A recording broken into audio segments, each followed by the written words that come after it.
Rome was no stranger to decadence. Its emperors dined on golden plates, drank wine sweetened with honey, and demanded temples built in their honor. Yet among this long parade of rulers, one emperor stood apart, not for his victories in battle, nor for laws that shaped the empire, but for transforming the very heart of his palace into a theater of excess. Night after night, the corridors of power echoed with music, whispers, and the gasps of scandal. This was not simply feasting or celebration.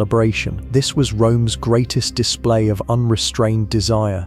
Tonight, we step quietly through those torchlit halls where silk draperies hid what few dared speak of openly, and where the emperor himself presided over rituals that blurred the line between politics, pleasure, and perversion. Welcome to Scroll Historian. Here we unroll the forgotten pages of the past, stories of power, fear, and silence that history tried to hide.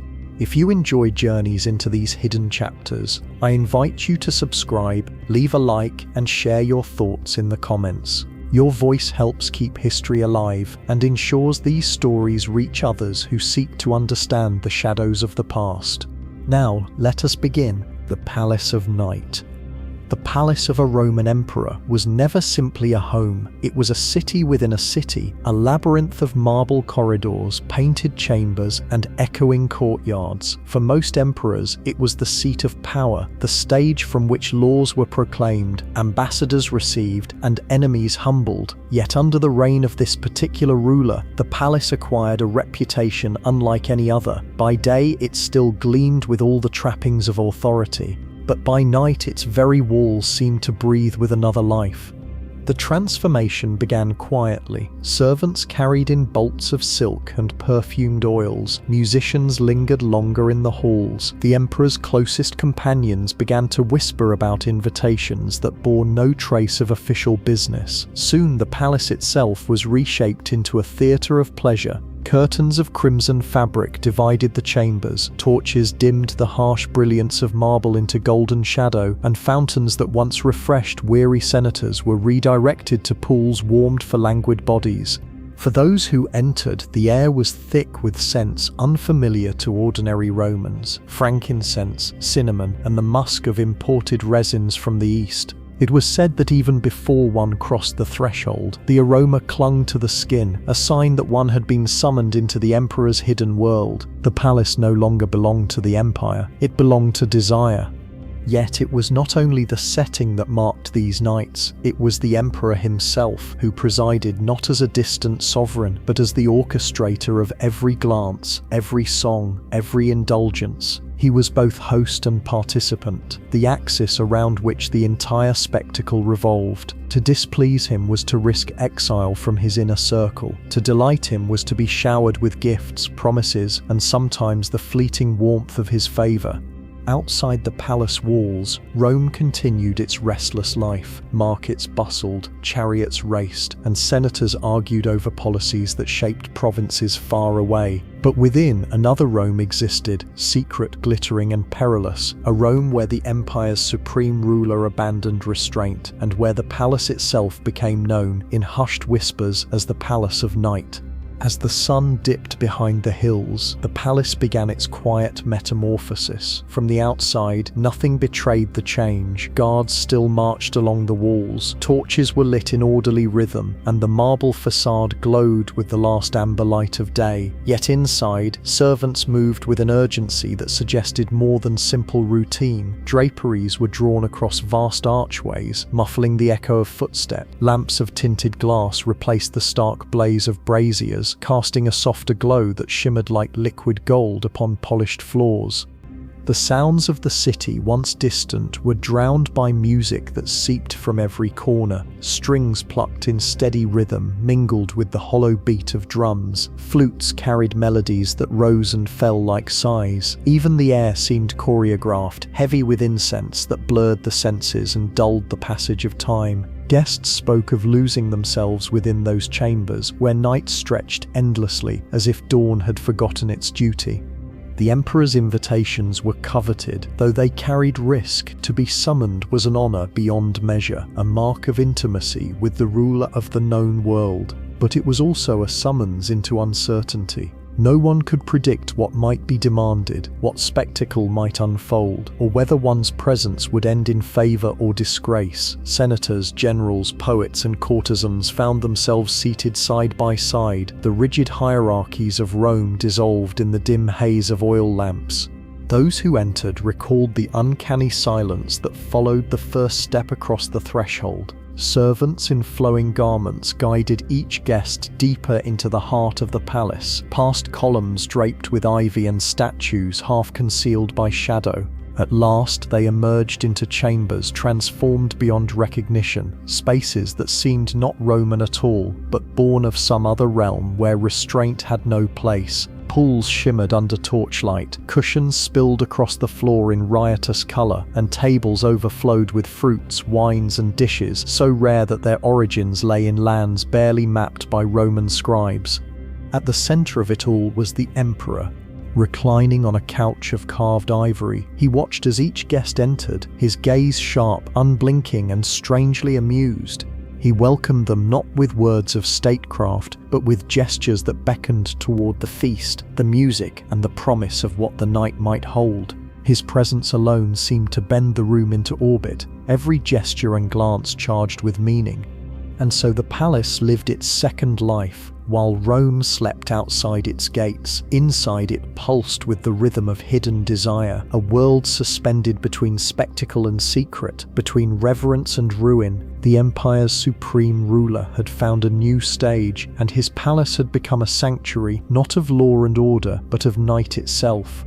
Tonight we step quietly through those torchlit halls where silk draperies hid what few dared speak of openly, and where the emperor himself presided over rituals that blurred the line between politics, pleasure, and perversion. Rituals of excess.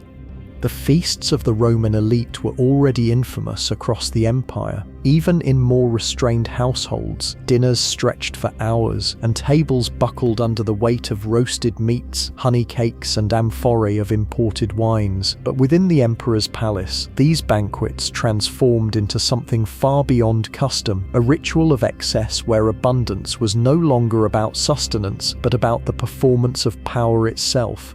Servants entered in long procession, balancing silver platters that gleamed under the dim firelight. On them lay delicacies gathered from every corner of the known world, flamingo tongues marinated in rare spices, oysters carried alive from the coast of Britannia, dates plucked from the deserts of Arabia, and fish so enormous that their scales shimmered like beaten bronze. To partake was to taste the empire itself, every bite a reminder of Rome's reach across continents.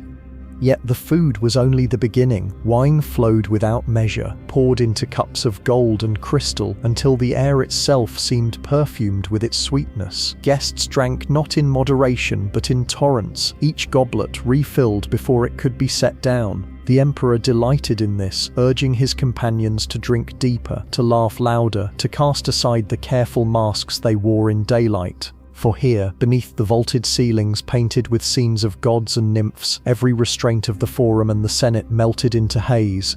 It was said that the banquets themselves were orchestrated as theatre. Musicians did not merely play, they accompanied the rhythm of indulgence, shifting from gentle melodies during the first course to thunderous crescendos as the night deepened. Dancers moved among the tables, their bodies gilded with oil, their gestures blurring the boundary between performance and seduction. At times, animals were led into the chamber, peacocks with jeweled feathers, leopards straining at chains, reminders that even the wild world bent to the emperor's whim.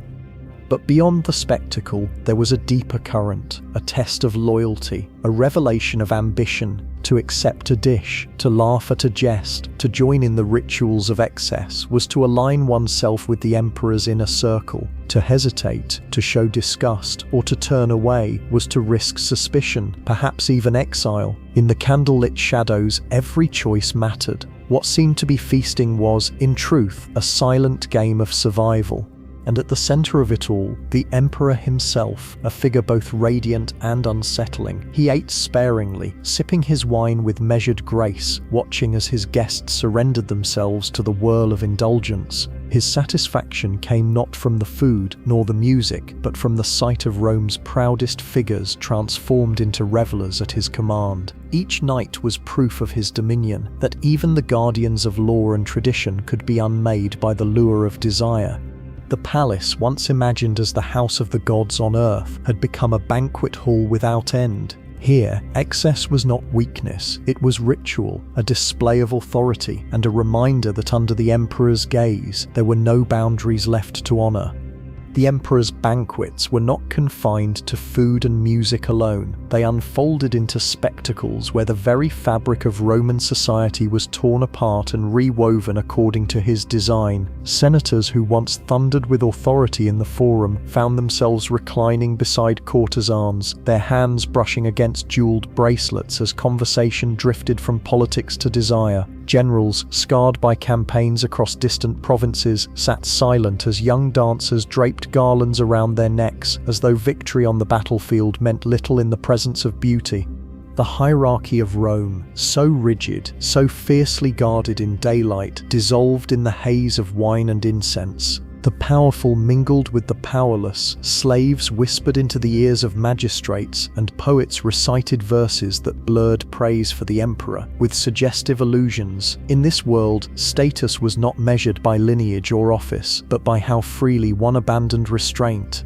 For the emperor, this dissolution was no accident. It was theatre with purpose. By drawing his guests into the same current of indulgence, he revealed their vulnerabilities. The senator who laughed too loudly, the general who drank beyond his senses, the poet who confessed with careless honesty, each gave away more than they intended. These nights were not merely diversions, they were instruments of power, stripping Rome's guardians of their dignity and placing them under the emperor's watchful gaze. Courtesans, hand-picked for their beauty and wit, moved among the guests like shadows wrapped in silk. Some whispered rumors into eager ears, others guided hesitant men and women deeper into the folds of the spectacle. Their presence was deliberate, for they served not only as companions but as witnesses. What they saw, what they repeated, became threads in the emperor's tapestry of control. And always there were the slaves, silent and tireless. They carried amphorae of wine, refilled cups before they emptied, and swept away dishes with practiced grace. Yet they too were part of the ritual. Some were commanded to dance, others to entertain with feats of strength or acrobatics. Their presence reminded all who reclined in comfort that the empire rested upon unseen shoulders, and that even the lowest could be drawn into the swirl of excess. As night deepened, the boundaries between feast and orgy blurred. The music grew wilder, the laughter sharper, and the lamps flickered as though struggling to illuminate what unfolded.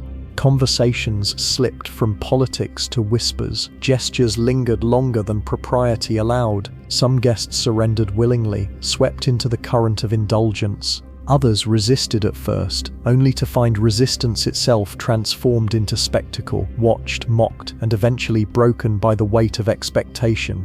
In these moments, the emperor revealed his mastery. He needed no decree, no soldier's sword. His power was woven in glances, in silences, in the knowledge that all who participated were now bound to him by secrets they could never confess in daylight.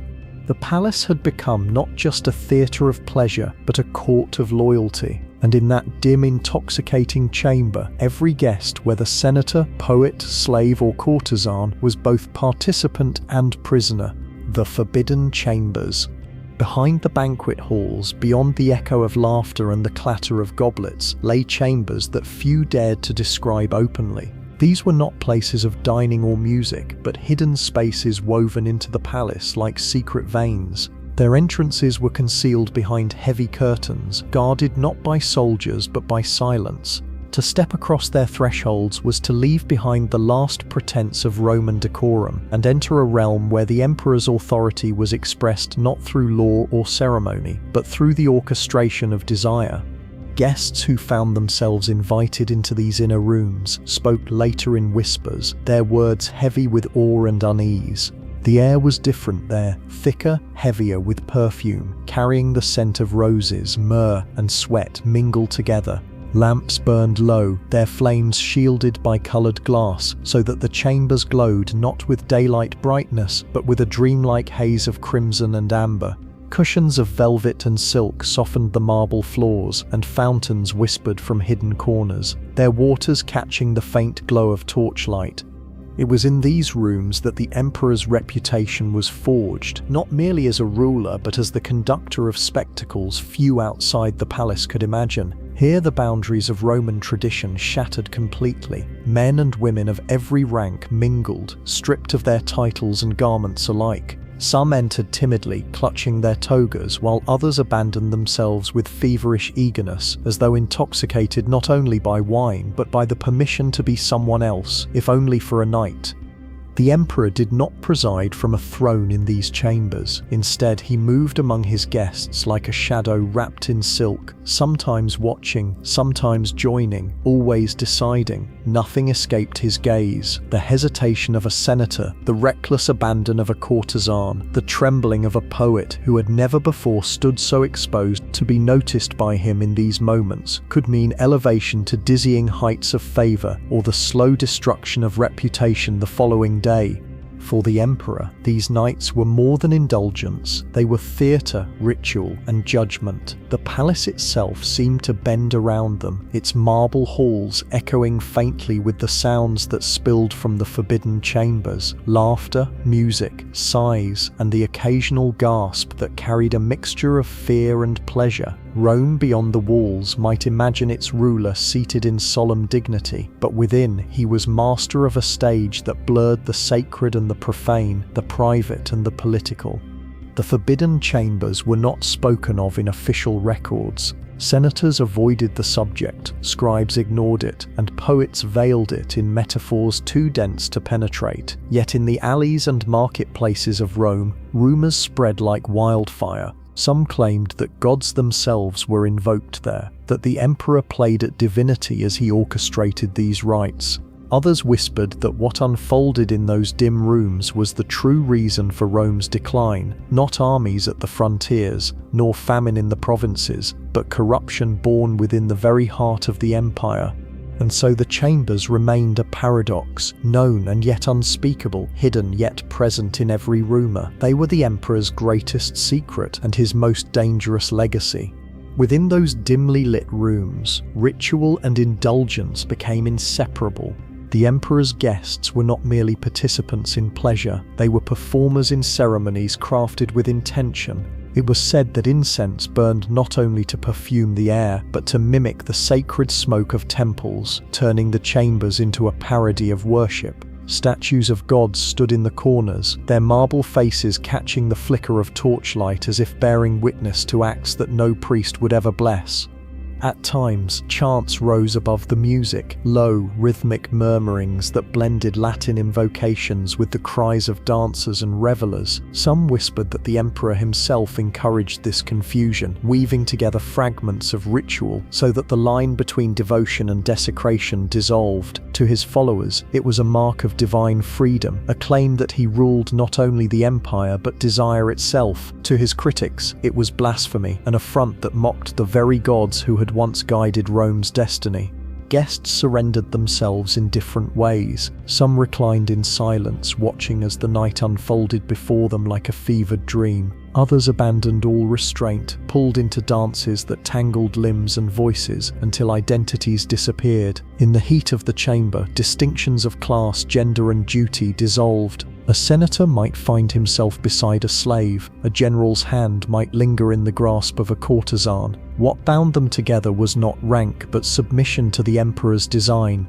For the emperor, these gatherings were a mirror. In every sigh, in every act of abandon, he saw proof of his supremacy, not only political but personal. His power did not end with laws or armies. It reached into the most private corners of his subjects' souls. To orchestrate such surrender was to hold a dominion more complete than any general's conquest. Yet even within the chambers there was unease. Guests knew that their participation was both privilege and trap. To refuse was dangerous. To indulge too eagerly was equally perilous, for it marked one as a pawn easily swayed by excess. Every movement, every glance was observed, And though the night promised pleasure, it also demanded confession, not in words but in actions that revealed desires long hidden. Outside the palace, Rome whispered. Some called these chambers the empire's true senate, where decisions were made not through debate but through the delicate balance of desire and fear. Others believed they were a sign of decay, proof that Rome's heart was rotting from within. The emperor himself did not care. To him, the chambers were eternal, a world apart, a sanctuary where he reigned not as ruler of men but as master of the night. And so the palace, by day the seat of empire, became by night a temple of forbidden rites, a place where Rome's most powerful figures surrendered their dignity, where the emperor's shadow stretched over every corner, and where history itself seemed to pause, holding its breath as the boundaries of morality dissolved into silence, perfume and flame. Intrigue in the shadows. Not every guest entered the palace for pleasure alone. Behind the laughter, the music, and the flickering lamps, shadows gathered. Rome's political life did not stop at the palace gates. It crept into the very chambers that the emperor had turned into a sanctuary of indulgence. For some, these nights were opportunities to whisper into the right ear, to plant a rumor, to watch rivals stumble under the weight of wine and desire. For others, they were dangers, traps that could ruin reputations or end careers with a single careless glance. The emperor knew this well. He allowed intrigue to flow as freely as the wine, for it amused him to watch the guardians of Rome reveal themselves in such vulnerable states. Senators who argued fiercely in the forum were reduced to anxious men in silk, struggling to gauge how much to yield without losing their dignity. Generals accustomed to command on the battlefield hesitated, unsure how to maneuver in chambers where strength mattered less than wit. It was in these moments of uncertainty that the emperor exercised his most subtle power. He did not need to issue threats. Instead, he observed. He watched as old alliances dissolved under the pressure of indulgence, as new partnerships were forged in the secrecy of shared vice. Each confession, each stumble, each whispered word was stored in his memory, a weapon more effective than any sword. But the guests were not without their own ambitions. Some saw the nights as a chance to win the emperor's ear, to edge closer to the warmth of his favor. They flattered him in half-drunken verses, offered gifts of exotic animals, or staged performances designed to draw his laughter. Others came with darker intentions, whispering warnings about rivals, planting seeds of suspicion that might later grow into accusations. The chambers of pleasure were, at the same time, chambers of politics, places where Rome's future was shaped not in marble halls of state, but in the shadows of torchlight. Outside, the city buzzed with rumors of debauchery, but few realized that these nights were also arenas of strategy. Beneath the perfumes and the music, Rome's empire was being negotiated, bargained, and betrayed. The Palace of Night was more than a theater of desire. It was a crucible where ambition burned as fiercely as passion. Beneath the haze of incense and the glow of colored lamps, danger often moved unseen. To the untrained eye, the palace was a blur of dancers, laughter, and spilled wine. But for those who lived by ambition, the nights were fields of opportunity and of peril. Every careless gesture, every whispered remark carried weight. A senator who leaned too closely toward a rival's courtesan might find his loyalty questioned the next morning. A general who staggered in drunken abandon risked being painted as unfit to command legions. In this world, weakness was as visible as pleasure. Some came to the chambers with intentions sharper than desire. Hidden among the revelers were those who hoped to unseat the emperor himself. They watched him as he moved from guest to guest, not with admiration but with calculation. If he could turn Rome's greatest palace into an orgy, then surely his grip on dignity, and perhaps on power itself, was loosening. Their whispers spoke of conspiracy, that the emperor's excess would be his downfall, that all it would take was the right alliance, a blade in the dark, or a poisoned cup.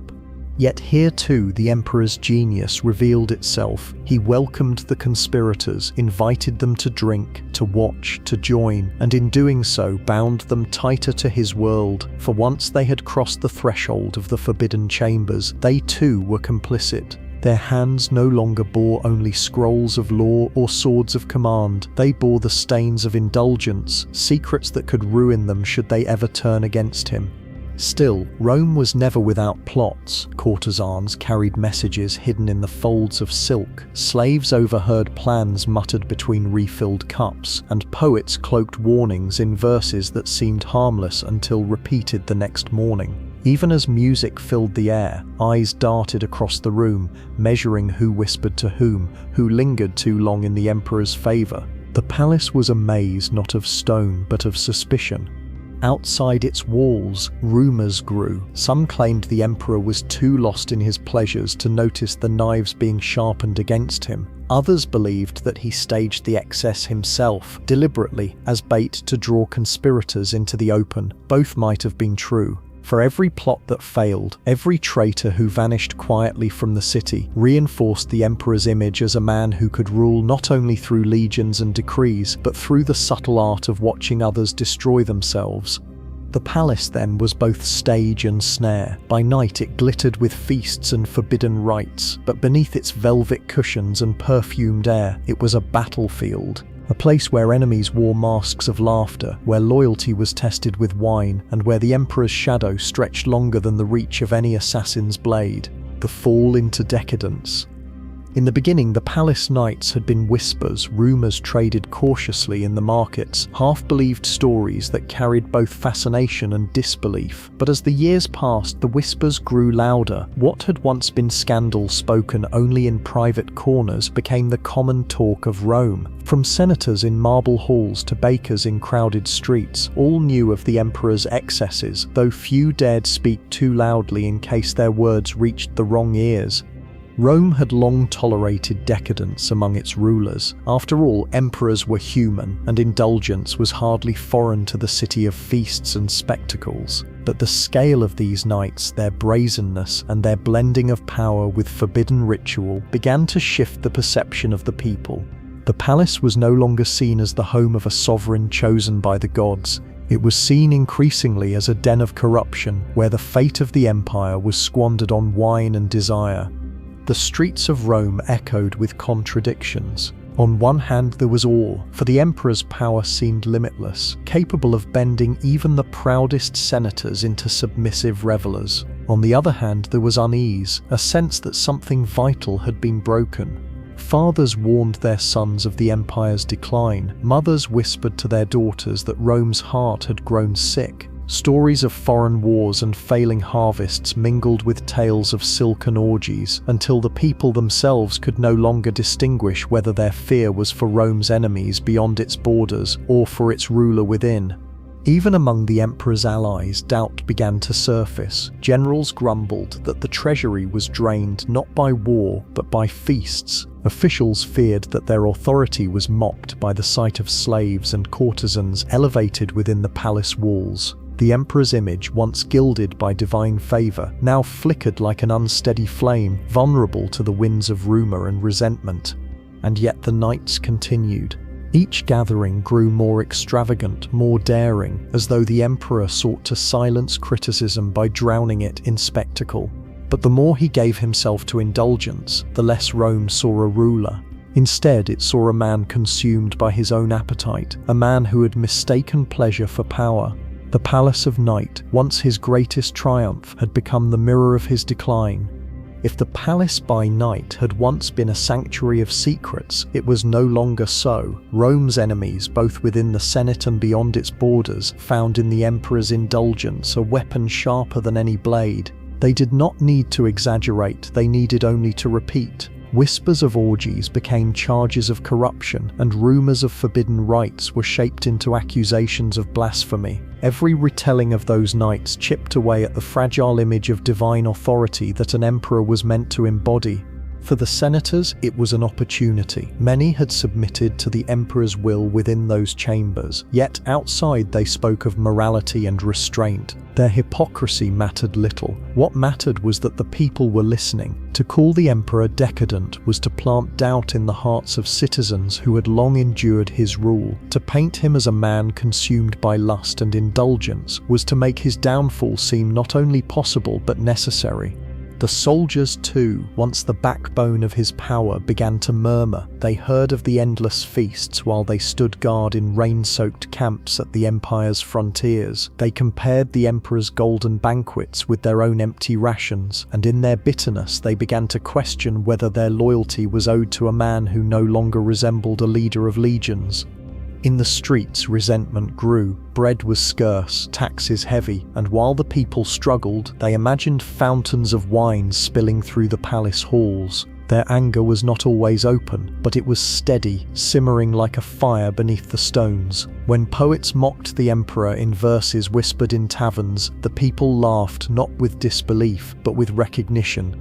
Yet the emperor himself seemed deaf to the rumblings. Each night he returned to the Palace of Night as though it were eternal, as though its silken curtains and perfumed air could shield him from the weight of Rome's discontent. He mistook the silence of his courtiers for loyalty, unaware that many of them sharpened their knives not in steel but in words spoken behind closed doors. And so what had once been the emblem of his supremacy had become his undoing. The palace, drenched in perfume and shadow, no longer represented power but decay. It was no longer the heart of Rome. It was the wound through which its lifeblood slowly drained. The emperor's legacy. History rarely remembers rulers as they wished. Some emperors sought to be recalled as conquerors, their names carved into triumphal arches and echoed in the annals of military glory. Others hoped to be honored as lawmakers, guardians of justice, or patrons of learning. But for this emperor, memory chose a different path. He is not remembered for victories over foreign kings, nor for reforms that strengthened the empire. He is remembered for nights steeped in wine and perfume, for silken curtains that concealed whispers of desire, and for a palace that became the stage of excess. Centuries later, chroniclers wrote of him with tones both scandalized and fascinated. They condemned his appetite, yet they lingered on every detail, as though unable to look away. His name became a symbol of corruption, a warning etched into history's margins about the dangers of unrestrained power. For his enemies, this was triumph. Death could silence the man, but memory could bind him forever to shame. And yet, in the way of all human stories, there was complexity. To some, he was not only a figure of ridicule, but of fascination. The boldness with which he dissolved the barriers of Roman society, the audacity to turn his palace into a realm where every hierarchy collapsed, struck later generations as both monstrous and strangely compelling. Was he merely a tyrant consumed by lust, or was he a mirror held up to Rome itself, a reflection of an empire drunk on its own greatness, unable to stop before it tipped into decline? The ruins of his palace would one day crumble, its chambers reclaimed by silence, its torches long extinguished. Yet the idea of the Palace of Night survived, passed down not in marble but in story. Rome, the eternal city, would continue to march forward, but always with the faint memory of an emperor who had transformed power into spectacle and spectacle into scandal. For history does not only preserve battles and decrees, it remembers the shadows too, the moments when rulers showed themselves not as distant figures of authority, but as men of flesh and weakness. And so his legacy endured, not as a builder, not as a warrior, but as the emperor who turned his palace into an orgy, leaving behind a tale that outlived the stones of Rome itself. When historians look back upon Rome, they see an empire of contradictions. It was a civilization that built aqueducts spanning valleys and roads that stretched to the horizon, yet it was also a civilization that crumbled beneath the weight of its own indulgence. Within this tension, the figure of the emperor who transformed his palace into a sanctuary of excess occupies a symbolic place. He was not the strongest ruler, nor the wisest, nor the most victorious. But in his nights of unrestrained desire, he revealed the fragile heart of empire itself.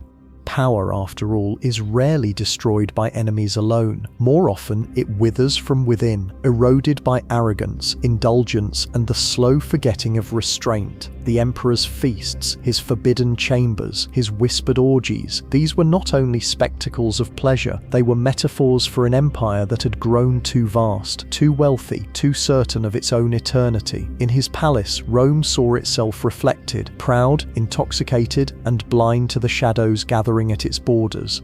and so his memory endured, not only as a tale of scandal but as a warning. Chroniclers wrote his name in the same breath as downfall. Moralists used him as an example of the perils of unchecked appetite. Poets transformed his palace into a symbol of decay, and long after Rome's empire fell, his story lingered, retold in hushed tones, embellished in legend, serving as a reminder that even the greatest powers are vulnerable when they mistake indulgence for strength. The emperor had sought to make his palace eternal, a realm outside time where desire ruled without consequence. But history is not so easily deceived. The marble crumbled, the torches faded, and the silk rotted into dust. What remained was the story, carried forward like a shadow that would not lift. A story of nights that mocked the day, of power surrendered to appetite, and of an empire that learned too late that its ruler's weakness was its own. And thus his legacy endures, not carved into monuments or celebrated in triumphs, but whispered in cautionary tales. He is remembered not for the empire he governed, but for the nights he orchestrated, not for laws or conquests, but for the chamber doors that opened into shadows. And in that memory, his palace still stands, eternal in its infamy, the Palace of Night.